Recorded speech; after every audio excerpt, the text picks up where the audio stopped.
Hey y'all, today we're baking up one of the most iconic southern desserts out there. A rich, moist buttermilk pound cake. No butter here. It's on purpose. I know some folks will clutch their pearls, but hear me out. This cake is made with Crisco shortening and Land O'Lakes margarine because I like a pound cake that's moist, dense, and holds its own with or without toppings. That margarine has a high oil content, which makes all the difference in the world. And no, this video is not sponsored. I just know what works in my kitchen. I usually bake this in a classic tube pan, but today I'm using loaf pans because I'm serving this with strawberries and cream, and loaf slices are much more even and presentation ready. Welcome to New South Table. I'm Melissa, and I'm glad you're here. My Carolina roots run deep from farm life to church suppers. I cook bold and simple, just like the Southern women before me. Now I'm sharing it from the beautiful South Carolina coast. Hit subscribe and pull up a seat. Now remember, you can use a tube cake pan, but today, again, I'm using regular, standard size loaf pans. I'll begin by preparing the pans. Now, I don't use cooking spray on pound cakes. It's just too inconsistent for me. I personally go the old-fashioned route with shortening and flour. Yes, it's messy and it gets everywhere, but it's worth it. Totally worth it when there is a perfectly clean release. I always say, if my hands aren't a little dusted in flour by the end of this, am I even baking? Just make sure you dump out that excess flour. This is what it should look like when you finished preparing the pans. Now let's mix the base. I'm using a regular mixer here today, just a hand mixer. I do have a stand mixer in the corner over here in my kitchen, but I thought I would demo this with just a regular hand mixer. That's what most people have on hand in their kitchens. So, as we mix the base, we're using a big bowl, and I'm creaming together 1 cup of Crisco shortening and 1 stick of Land O'Lakes margarine. Please don't use a margarine that's full of chemicals and low on oil content. If you try this recipe, it will not give you the same moisture that this cake needs. Once it's nice and fluffy, I add 3 cups of sugar. I go ahead and mix that in. It will look a little grainy at this stage, and that's perfectly fine.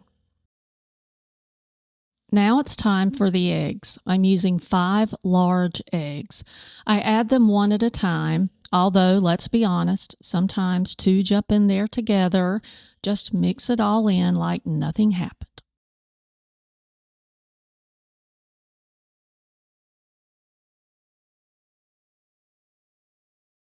Now over here, I've sifted 3 cups of white lily all-purpose flour. White lily flour is made from soft winter wheat, and that gives your cake a more delicate crumb. If you don't have white lily, you can use cake flour. Sifting the flour adds air and helps avoid clumps.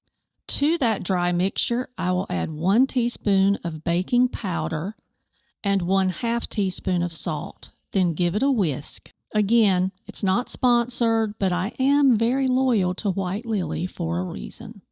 Now for the good stuff. I have 1 cup of whole buttermilk. Not low fat, not fat-free. This is pound cake. We are not cutting corners today, or calories for that matter. I alternate adding the flour mixture and the buttermilk into the creamed mixture, just a little at a time. Mix after each addition until it's all in. This helps keep the batter smooth and prevents overmixing. On the final round, I add 2 teaspoons of vanilla extract.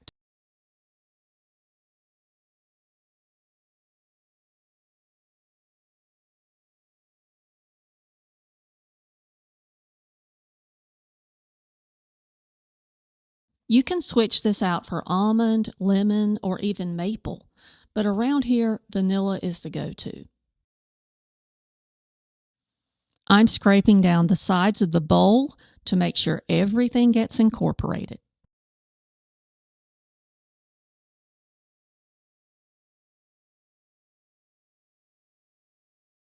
Now I'm spooning the batter into the prepared loaf pans.